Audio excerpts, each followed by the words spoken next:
With that, I would like to introduce our panelists. We're going to have a wonderful and dynamic panel discussion on the life science scene and collaboration between Sweden and US in the life science field.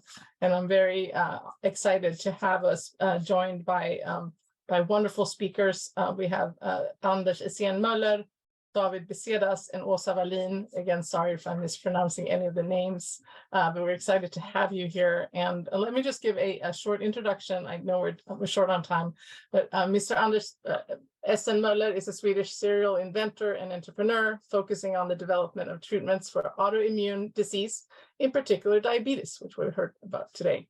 He earned a master's degree in electronics at the Technical University of Lund, Sweden, and proceeded with medical studies at Karolinska Institutet in Stockholm. After holding various management positions within the medtech space, Anders Essen-Möller founded the public medtech company Diamyd Medical. When his daughter Mi was diagnosed with type 1 diabetes, Diamyd Medical was sold to Medtronic Inc., where the proceeds were used to fund Diamyd Medical, a public company dedicated to development of diabetes therapies. So we're all coming full circle here. License agreements for using GAD65 as an antigen-specific tolerization therapy was signed with UCLA, University of Florida, and the University of Washington. Diamyd Medical has had several strategic holdings and successful investment exits, Protein Sciences, Companion Medical, and has current interests in the AI technology development company, Mainly AI, and the public stem cell company, NextCell Pharma. Diamyd Medical is now conducting the pivotal precision medicine phase 3 trial, Diamyd 3, which we talked about the antigen-specific immunotherapy of the treatment of autoimmune diabetes, getting to the source of it, and I'm so grateful for that. We also are going to hear from Åsa Wallin, and Dr. Åsa Wallin has 10 plus years experience of business development and innovation management of academic research, and is currently the Vinnova Wallenberg Senior Fellow at the Nordic Innovation House in Silicon Valley. She holds a PhD from Linköping University, and her role at Linköping University is to explore and strategically develop collaborations and presence in the United States. And I have had the great honor to work with Åsa on several projects. Very excited to have you here. And David Becedas. David, you're new. I have not met you before, and I understand you're the founder and CEO of AlgoDX. And you've spent 20 years working in clinical research, I understand, and you lead a world-class team with the mission of bringing evidence-based AI to intensive care. So I am just so thrilled to have all of you here. And I guess I want to just start off this panel discussion in terms of the impact of life science innovation on healthcare. Why don't I start with with Anders Essen-Möller? What do you see as our greatest opportunity in this space? Well, I'm going to buy Dr. Ostrom's book. But of course, there are many opportunities. What I have found successful is, to license inventions from the States and develop it in Sweden, and then go back and try to partner with the US industry and perhaps attract US key opinion leaders, to be part of a team that could develop things. So I think there are many great opportunities. And if you think about what I really liked from one of the earlier speakers was the opportunistic risks. I mean, you usually think about the negative risks, but if you think about the opportunistic risks, then I think there are a lot of opportunistic risks that one could sort of benefit from. And one of those is, of course, AI and genetic scores for, risk to develop a disease. I mean, there is a lot of things to do there in genetics. So I think genetics, licensing, key opinion leaders, creating boards, international boards, that is a good way to move on. Well, and again, just piggybacking on our just recent discussion about the pandemic, do you see it accelerating because of the increased collaboration that was needed by necessity during the pandemic? In your experience, are you seeing it increasing, or is it getting more complicated? You mean the cooperation, the collaborations? The collaboration piece. Well, I don't know. I have no experience in that. I don't really know. It should increase collaboration unless there are a sort of competition between the teams. I mean, there are 5 or 10 different teams, I guess, that develop different ways of finding new vaccines. So that could be something that hold back. On the other hand, the AI would probably overrun that. So the new AI sort of algorithm would probably define the next vaccines, where they sort of fit and where they work. So yes. Yeah. Great. Well, thank you for that. Thank you. Åsa, would you like to comment kind of what you see as the great opportunities? Well, there are a couple of opportunities here. I think that I'm kind of from a Swedish perspective as well. So Sweden is well known for the really excellent science that we have. And in this specific area, I think everything starts with the science. I mean, that is the reason why we have such a great opportunities when it comes to innovation, and also when it comes to the companies from Sweden, actually. So what I see as really interesting areas right now is, we already mentioned it today, both within the AI field, so everything connected to AI and connected to the healthcare and also to life science. But as well other areas. For example, we are a very strong nation when it comes to cancer research as well. And then also I would like to mention advanced therapies, so within gene and cell therapies. So what Claes actually started to talk about. So that is just a couple of areas I think that is a great opportunity from both sides to collaborate around. Great, thank you, Åsa. And now, David, what would you like to comment on the opportunity? Clearly, you're going to have to carry the AI mantle here as well. Right. Well, it's great to hear both Anders and Åsa speak about AI as opportunities, because that's kind of our sweet spot. What we do at AlgoDX is that we bring value-based integrated AI and machine learning solutions to the ICU, and that's where we can improve patient outcomes, and perhaps more importantly also for a business perspective, we can improve health systems' financial outcomes. So that's a key aspect for us as a company, as we're now starting to commercialize our products. And I think the opportunities are huge. Obviously, we're not in this space alone, but we've decided to focus strategically in the intensive and critical care space, because that's an environment where you have, one thing is you have, of course, very vulnerable patients that are prone to deteriorate, and where early detection of disease is really key. And the second factor is that in the ICU, you have high fidelity data. So patients are connected to equipment and sensors that bring a lot of data with a lot of granularity, and that's fantastic as an input to AI and machine learning solutions like ours. So for us, as a scale-up as we are, based in Sweden, we see that Sweden can be a great test market, and we have excellent collaborations in our home market. But obviously the US market is where we want to succeed, because that's where we can make it or break it. Great, thank you. Well, I guess if I could, I'm going to go back to Anders Essen-Möller here. Again, what do you see as the main challenges in fostering the collaboration between life sciences companies who are based either in Sweden or United States? And in your experience, you gave some of the advice, but kind of what do you see as some of the challenges and how to overcome them? I think you're muted. But yeah, there. Yeah, no, I don't really see any challenges. I think that there should be a lot of opportunities.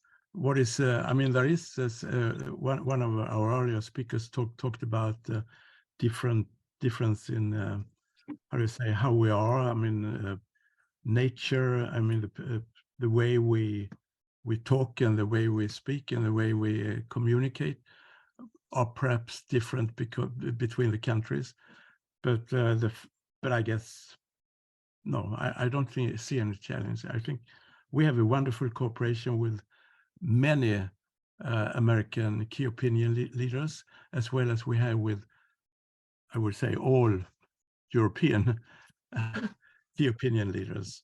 And I was very happy Johnny was here. He was one of the early guys that worked with GAD, and as you said, I mean, we licensed technology from UCLA, Washington, and Florida. And at the time when we licensed from these universities, these guys were not friends. I mean, as a matter of fact, they all thought that they were the real inventors.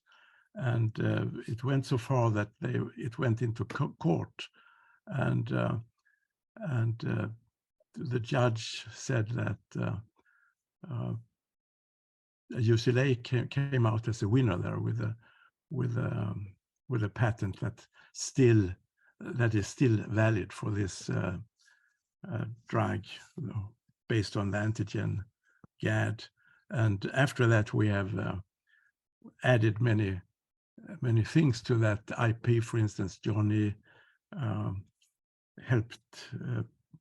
came up with the invention to try and inject it intralymphatic, and Ocularmark came up with information about what antibodies can evolve first. I mean, which antibody I mean, the GAD antibodies come out very early, and a little bit later than the insulin antibodies. So he was really making the foundation of endotyping that several of us later on fulfilled. And today everybody talks about endotypes, and that is really based on genetics. So that's why I think that the genetic score is going to help finding therapies for many diseases. Absolutely.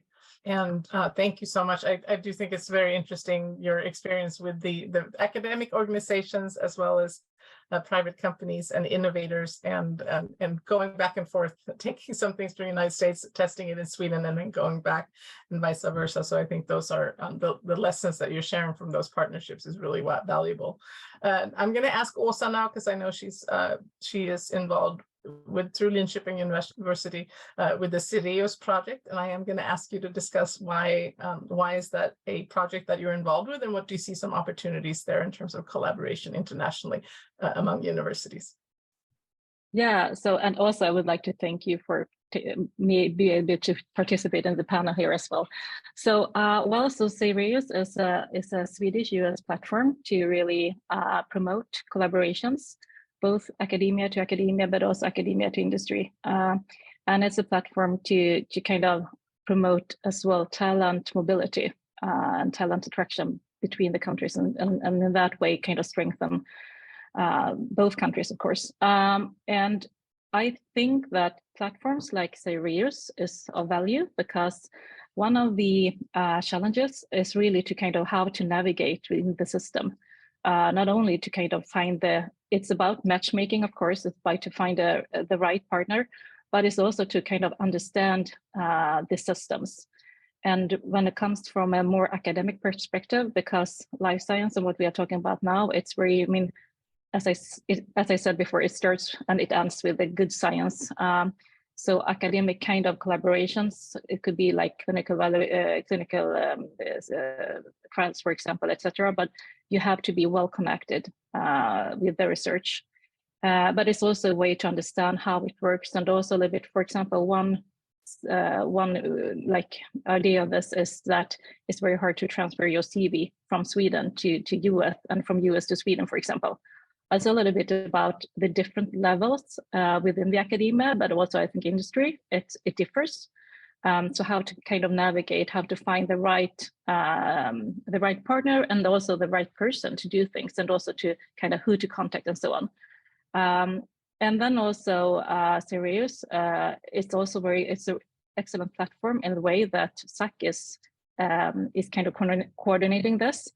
And SAC is also very well connected to the US, to the different states, because US is an enormous country as well. So it's also hard. You cannot just, I'm based here in California right now, but it's not just California. Of course, there are so many other, and each state also have different kind of strength and also opportunities. So that is why I see Sirius as an excellent platform, actually, with a lot of potential. Yeah. Thank you, Åsa. And now I'm going to go to David in terms of you're located in Sweden, correct? Correct. Yes. So I guess one thing since I've been in the United States for such a long time, I think one observation I've had is how there's so many of these clusters really in Sweden. And I was wondering if you have any experience with talking about them and how that's working for the Swedish ecosystem. Right.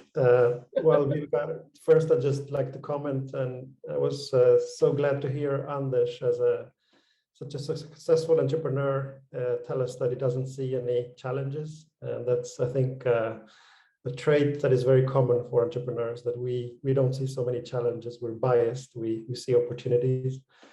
And the same applies, I think, in part to me. When it comes to clusters and partnerships, I think my view on it is that in general, when it comes to international partnerships, collaborations take time, much longer than you think. So it's very valid to have local clusters supporting you and local networks, as we've used. For example, we're a spin-off from Uppsala University.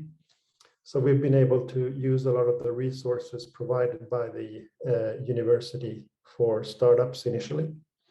And then over time, as we are now operating in the US as well, it's been important to get boots on the ground and to start penetrating new networks and get new contacts. And I think this meeting today that you've organized has been excellent, with very high caliber presenters and really interesting presentations. So I think that's what we should expose ourselves to, new networks, and continue to both learn new things and meet new people, because that's where opportunities will arise.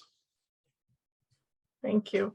Well, I am going to add just a different perspective that I have. I just came back from Chicago attending the HIMSS, which is the Healthcare Informatics Management System Society, and they had just signed it's a national and international organization, and they just had signed a agreement with the World Health Organization to try to collaborate in terms of kind of where is the tech and the medical information and the access. But one item that came up there is of course ChatGPT was on everybody's mind, and a lot of people who might not have been as involved with AI were very surprised when ChatGPT came out, and then what would be the opportunities either in research or in patient care and kind of automating some of the processes that can be laborious.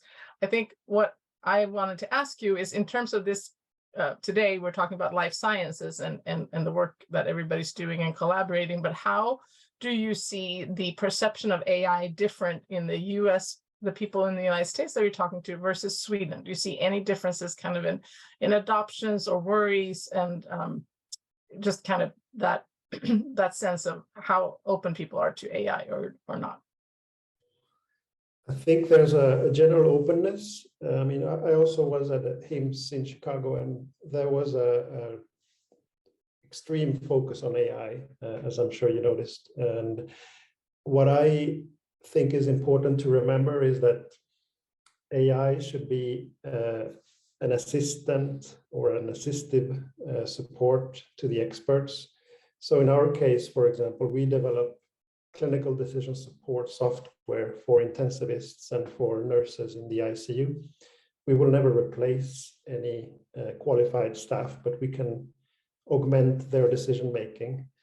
And one aspect that we've been very careful about is not bringing a black box to the intensive care with an AI that just sends out different signals and outputs. We've built a transparent box. So the interpretation of the output that our software provides is fairly intuitive and will give you explanations why the output is what it is at each moment. And I think that's a key factor. If you want AI to be adopted, you will want to understand it as a human. So I like the concept of transparent box. And to be honest, I still haven't noticed so much difference between the US and Europe. We have Sweden as our test market, and we've seen adoption here. And now in the US, we're getting good feedback as well. So I haven't been able to actually notice any difference between the two markets, to be honest. Great. Well, I think you also answered, I know one of the concerns that came up in HIMSS in Chicago is just this risk, of course, of AI having biases and AI also driving ignorance and kind of promoting misinformation if that's what's been fed into the model. But I think what you were talking about in terms of having AlgoDX have a transparent AI algorithm where you can actually see why am I getting the answer or the recommendation that I am getting, why is that? Have you been fairly successful in, it was great to hear that you started at Uppsala University, and then how has the physician adoption or physicians' willingness to test AlgoDX, how has that experience been? Good question. I think there's quite a big range in different types of feedback. You have those that will sit with their arms crossed and are very skeptical, of course. That can be a generational aspect. You believe in the knowledge that you gained when you were younger, or that was taught to you, and you've evolved over time and you've learned more as a professional. But there's such a paradigm shift now with AI that we will see resistance in a segment of our end users. However, I think, to my surprise, the interest and the curious, intuitive approach that we've seen from many end users has been very positive. And I think in particular from nurses, because our products are used by both doctors and nurses.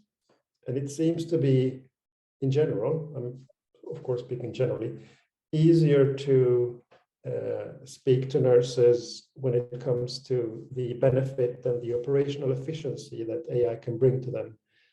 So I just feel that it's a matter of communication and being honest and also transparent about what AI can do and what AI cannot do, and how we can assist decision making. That's the way I see it. Well, that's great. Well, so it's really an iterative process where you're expanding, not only getting the impact from the doctors, but also saying it's the nurses and other people in the care team, and then taking what they're giving you as what they see as the benefit to the care providers and the patients, as well as you work on your business innovations. Well, I clearly want to make sure that before it's 10 o'clock and we all turn into pumpkins, that I have thanked all these wonderful speakers. But since I still have the three of you here, I would give each of you an opportunity to kind of say, I was going to say 3 takeaways. That might be a little bit much in the 4 minutes we have, but I guess if there's something you want to give away to the audience before we leave. But again, I want to make sure I thank all the fantastic speakers, but I don't want to just cut this off right now. So maybe if I could just have a couple of comments from Anders Essen-Möller, and then from Åsa, and then David can have another round, and then I hope we all see each other again in real life or on Zoom. Okay, thank you very much for letting me be here. I haven't really prepared this. I just got the questions, but the takeaways, I think the opportunistic risks are very important. I mean, that's a sort of, you should judge, what about if you succeed? what is the possibility that you will succeed versus what is happening if you fail. I mean, to weigh those two things against each other are very important. Then, you know, when it comes to Atun, I think that was a fantastic thing where he could sort of produce, I mean, millions of genes and millions of antibodies, etc. So what you're waiting for there is just that can he put can he put in a number of genes in an empty shell and add something to create life? I mean, would it be possible to take a number of normal molecules and just make them live? Why couldn't he do that? I mean, why isn't that possible? That would be a nice thing to have in the future, to create life, to create a living cell somehow. That would be 2 takeaways. I don't remember. And of course, I'm also thinking the organ transplant, rather than thinking small people being sprouted, but kind of having the ability to create, you know, or if there's a shortage of organs, and if we can do things like that in terms of the cell producing as well. So yeah, right. Thank you. Of course, absolutely. Well, that would be my two takeaways right now. Thank you. Wonderful, thank you. And Åsa? Well, I can summarize it. It's been a fantastic morning for me here to listen into all the speakers. And actually, I would like to kind of reconnect to that because I really like the approach that you had, Anders, that there is no challenges. You can you can do it like you said, David. That is the part of being an entrepreneur. And I totally agree with that. But also my take-home message is really that if you're interested in US, Sweden, US kind of collaborations, use a network, because there are so many fantastic opportunities. There are already like programs like the platform Cyreos, but we're also building up like Future Precision Health within Precision Health. There are infrastructure, and there are a lot of people out there who already have so many, they are super experienced. So use what is already out there. And then you will kind of fast forward. It will accelerate your ways of having the collaborations actually. And then also, again, I have said it so many times, but everything it starts and ends with good science. So keep up the good work out there. Yes, thank you. And David? Well, Viveka, thanks for having me. It's been a great morning, and I'm just reflecting about, you know, the typical Swedish approach after a successful launch on the home market. Many think of Norway as the next market, and then Denmark, and then DACH region. But I think we should think big. The US market is approachable, it's extremely large, and it has an appetite for innovation. And payment structures in US healthcare are more and more driven by value-based care. So I think there's a huge opportunity for us coming from Sweden, entering the US market. And that's something I hope can inspire others as well, because we can do it. We can do it, and we can do it together. And this type of networking is excellent to generate that energy. Yeah, wonderful. Well, thank you for that. And I want to thank all our participants and all the speakers. It was wonderful. And I want everybody to know that we can reach out to each other on LinkedIn. You can go on the Cyreos platform. You can go on the Swedish American Chamber of Commerce platform and learn more about how to get involved and connect with each other. And it takes time, but we're lucky to have international networks and local networks, and let's use that and let's be bold and dream big. So I love that. And I want to thank our sponsors, Diamyd Medical, Back Bay Life Sciences Advisors, and the Embassy of Sweden in Washington, as well as the wonderful chambers, Swedish American Chamber of Commerce, that were putting on this project from San Diego, San Francisco, New England, and Minnesota. So we covered all of the United States. And thank you again to our wonderful speakers. Could not have done it without Claes Gustafsson from Autumn Bio, Diamyd Medical. We heard from Ulf Hanelius, Karin Rosén, Jonny Ludvigsson, and from Capterio, we heard from Matthew Kakkonen and again, the uncertain management, and Dr. Michael Osterholm was wonderful in talking about the COVID perspectives, and then this fine panel discussion about the collaboration and really urging us to think bold, and there are not challenges, there are opportunities. So thank you, Åsa Wallin, David Becedas, and Anders Essen-Möller, and all of you in the audience. Stay in touch, where we want to collaborate. So have a wonderful rest of the day, and or for you in the elsewhere, have a nice evening. Thank you.